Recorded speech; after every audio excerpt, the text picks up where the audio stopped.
Welcome to Spider-Verse Minute, the tri-weekly podcast where we watch Spider-Man Into the Spider-Verse 1 minute at a time. I'm Sean Slater. And I'm his sister Caroline. Today we're watching minute 29, which starts with Kingpin attempting to cover up his crime and ends a minute later with Miles barely making it onto the platform. And for those keeping track, I have titled this minute, The Chase. Which I'm pretty sure is a movie title, to be honest. Yeah, I think it is. I think it's a pretty crappy movie too, if I remember I have correctly. never seen it. I did not intend it to make parallels to that movie. I just thought it was a good title for this minute. I mean, that's what happens this whole minute. Pretty much. A chase. A chase. Very cool chase. I guess there are 2 chases really in the movie. Is it really only 2? Oh, no, sorry. 3. There's 2 Prowler chases. 2 Prowler. And then there's the forest chase. Yeah. But that's really it. Huh. Because then the other bit's the infiltration. Yeah, that's right. But anyway, yeah, this minute definitely, it's very chasey. This minute is also kind of a bit of, emotional whiplash for me the first time I saw it. So yeah, it's very, you have this somber moment, and then it jumps into this very scary moment. Or, not scary, but, I mean, it is scary for Miles, but it's a very intense moment. It goes from, this quiet Kingpin talking in a very monotone, get in the body. Yeah, although I do love the, when Miles stands up. First of all, good job, Miles, for just being silhouetted, standing up perfectly and being silhouetted. He knows what to do. He knows what to do. He needs to announce his presence to the bad guys. But I love, how you said, Kingpin's got this very monotone, just do this. He's just kill that guy. Just, oh, okay, there's something else we have to do. Go do that. Do the dishes, kill that guy, take out the trash, Get rid of the body, do the dishes, kill that guy, get some groceries, buy more eggs. Pick up milk on the way home. Clean the bathroom, take out the trash. I just thought of the pick up milk on the way home. I just picture a sitcom of Prowler and Kingpin living together. And Kingpin calls Prowler, is hey Prowly, can you pick up some milk on the way home? We're out. Yeah, and then it just cuts to Prowler sprinting away. Yeah. And I noticed, I don't know if you picked this up, but Prowler does the Naruto run. He does do the Naruto run. Is he a weeb?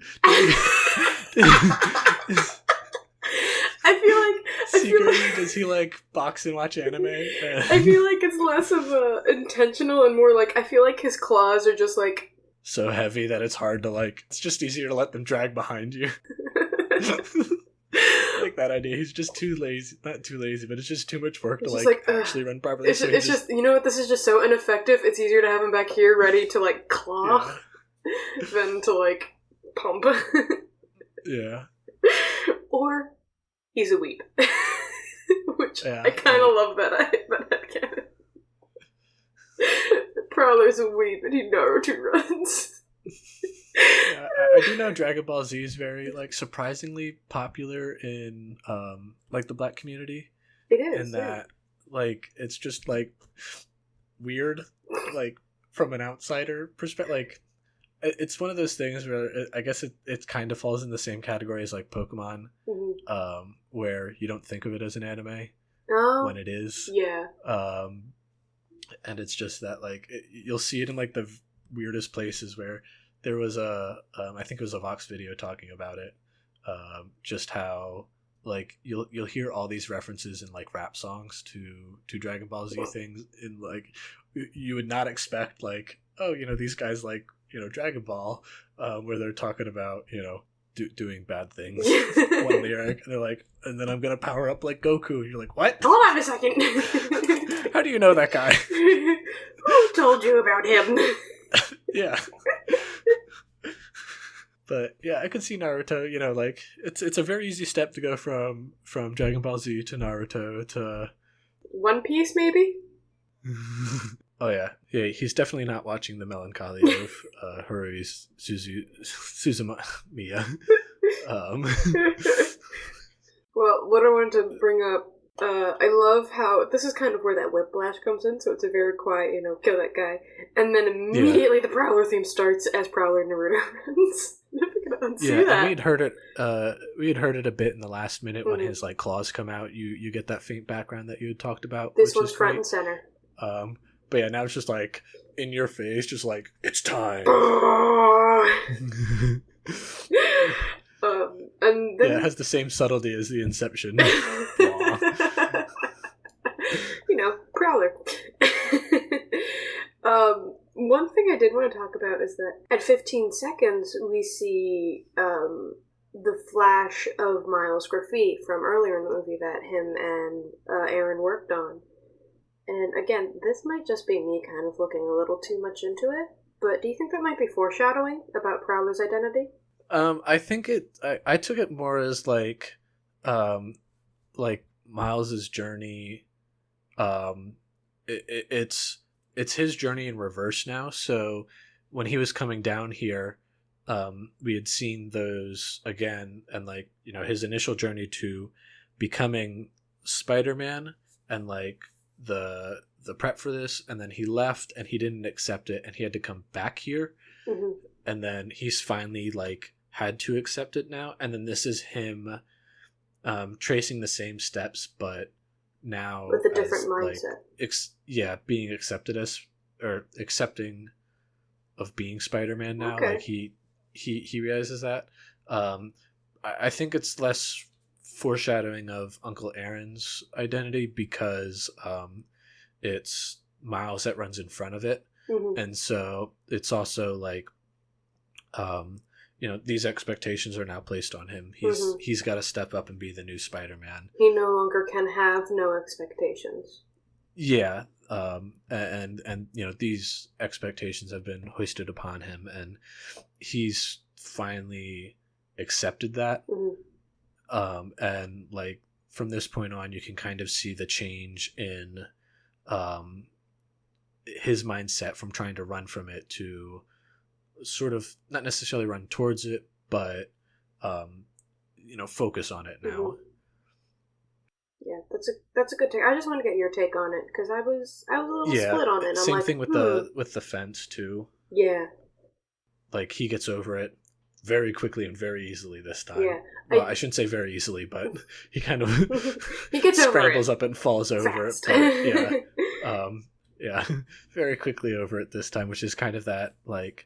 I think same thing is we didn't see him come in with it this time, but like we didn't see if he struggled getting over it coming in, but this time coming out, it's just like boom, boom, boom, he's over. It's sort of a rebirth of Miles almost, and like the end of the minute could be seen as that as he jumps from this dark. If you want to get very English teacher examine-y, this could be the rebirth of Miles as he leaves this dark place where he was, being formed into what he needs to be. And when he jumps onto the platform into the big bright light, that's him being reborn as Spider-Man. Wow. What is it? Do I get like a B on that? Okay. Considering you're making it up as you go, I'll give you an A-. Okay, I can live with that. Well, this brings us to the sequence that I hinted at in the last minute, and sort of goes with this sort of horror movie theme that I compared Prowler to. So, the sequence where Miles gets over the fence, and there's the sequence of him just running down the tunnel, it reminded me a lot of especially the beginning of Nightmare on Elm Street. Since you have not seen it, and I'm sure maybe a few of our listeners have not, the very opening of Nightmare on Elm Street, you see a girl in this like boiler room, like just kind of running, like scared for her life. And the boiler room is very similar to the subway tunnel. One part that really kind of made me think of, really kind of gave this idea cemented to me, was you see the shadow of Prowler coming in, and then he like bursts out of a door from the sideways, almost kind of giving like, how did he get there so fast? Like the sort of supernatural ability. Yeah, it's an odd like bit because the train tracks are straight. Unless this is there are doorways like, in the tunnels everywhere. I can tell you that right yeah, now. but I mean, like Miles is running straight down train tracks. Like So where the at least we shadow don't is. see him switching from like one tunnel to another. Yeah. And so there's the shadow on the wall that we see before that, which would indicate like, okay, he's running towards Miles, but then like a couple of seconds later, he's like, "Well, nope, I'm off to the side." It definitely gives Prowler this idea that, like, did he just teleport there? Like, almost like the supernatural idea. Yeah, it could be though. Like when you look at the door that he jumps out of, it does look like there's a turn to the tunnel there. And so he may have, cut off that corner and taken a bit of a shortcut. Possible. But it's still like it creates that sense of like kind of confusion of you're not really sure where he's coming from. Well, and it really reminded me of Freddy Krueger's, like, the powers Yeah. that he has in the dreams. Like, he kind of can just teleport anywhere. He can make things appear. He can make things move. It's a very supernatural-esque. Because, he controls dreams. Yeah. And then the biggest parallel for me was that at 43 seconds we get yet another zoom in of Prowler's claw. And this is what made me think of this whole parallel. Yeah. And I'm like, oh, that looks like Freddy's glove. Like, that was the first thing that popped into my head. Like, oftentimes, especially in the first Nightmare on Elm Street, when they show Freddy's hand, it's usually, they do tend to do zoom in on the glove. Because it's, like, iconic. Yeah. And Prowler's claw was very similar. They just kind of zoomed in on it, which I do want to talk about that comic zoom in later. But that just made me think of, it was the first idea of Nightmare on Elm Street. I'm sure a lot of the animators, like, it was probably definitely an influence on them. If I'm sure. Not consciously, then subconsciously. I'm sure. Maybe not all of the ideas, but it definitely felt very similar. And it's also, yeah, it's like at this point, those movies are old enough and well known enough that like they've sort of seeped into the, the collective unconsciousness of just like, this is what horror is. Yeah. And this is what scary, is. This is how you can do that. And it's, even if you've never seen those movies, what that character is like, and, or at least looks like, and those kind of, like, you can get sort of motifs from those because they've been used so often after the fact. They've taken on a bit of a life of their own. Yeah, and I saw Spider-Verse before I saw Nightmare on Elm Street. I'm not a scary movie person. And it was that Halloween after this movie came out that I was like, you know what? Can't really go trick-or-treating. I'm in college, in LA, and there's no real trick-or-treat places, just a bunch of bars around here.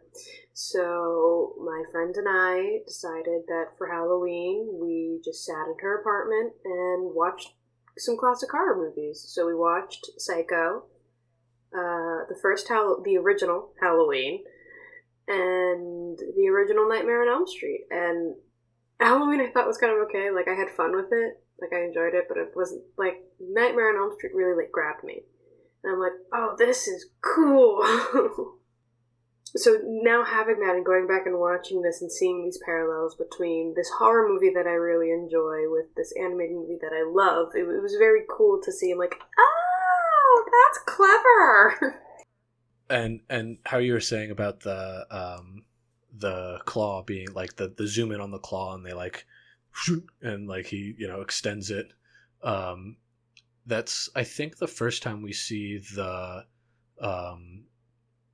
this like hand-drawn 2D comic effect for the whole screen, right? Yeah, from what I remember, I didn't notice it on any of the other ones. This is the first time yet. It's a full, like, Prowlers almost it looks like they just took a panel of the comic and put it in the movie. Yeah, and they've done like bits and pieces of it, where like in the last minute when Kingpin was raising his hands, the background did they had the dots on it and the streaks, and they've done it a couple other places, but this is the first time where it's like a freeze frame, however brief, they freeze the frame, hand comes out, and they also put the word, like the text on the screen. Yeah. I wrote it down. Because I'm like, I need to write this down. This is great. Yeah, it's very hard to, like, pronounce. Yeah. But, like, it's also exactly what that, like, it's a very good onomatopoeia. Yeah. For what that sound should be. And like it's really it like catches your eye even though it's on screen brief enough that you can't like read that word, but the whole it goes from the the very dark tunnel to here's a big green splash, like explosion splash, and even the background becomes that bright pink, and it's something like, oh, this is very bright, and then Yeah. it goes back to the very dark bits. It adds, it's almost like a mini jump scare because you're already, your heart is already racing with a combination of the music and the fact that Miles at this point is like stuck on the ceiling trying to get unstuck. And you're like, oh crap. It's supposed to be like a jump scare that isn't like really jumpy. Yeah. Like it's not. A startle. It's in a that startle same scare. Sort of yeah, it's a jump startle. It's a jump startle. But I love these, like, because they're so picturesque. Like you could easily make this a background for something. Or just background. like, okay, slap this down. Good to go. Mm-hmm. Yeah, because it is that completely hand drawn style, and the dots to just like highlight everything. It's a very cool 1 or 2 frames for how long we have it up. It is a very cool frame, and thankfully Miles gets off the ceiling. The next thing I want to talk about, if you don't mind me transitioning, is while Miles just barely escapes from the tunnel right before that, I love how they do this where they kind of just focus on his eyes and the reflection of the subway coming towards him in his eyes and zooming in on him. Yeah, the train coming towards him, you sort of see the train's headlights like in his eyes, and it's just like, oh, like you're not sure how close it really is. Like, is he gonna have to jump back up onto the ceiling again after just getting off? Or it's a very clever way of adding tension without having this like cut back and forth that like I feel a lot of movies do. Yeah, but like it's a great way to show the tension without having that just these cuts. Yeah, and the first train that comes through, there's a couple of things I caught on it that I want to touch on. Go for it. First of all, it's train 677 Street Local. So that's not a real train that I could find. Mostly because I don't the streets in New York don't go that high. And yeah, it like there are the local trains, but I didn't see anything talking about that. Or just even train number 677 local. Like, that's not how they label their trains. No, it's not.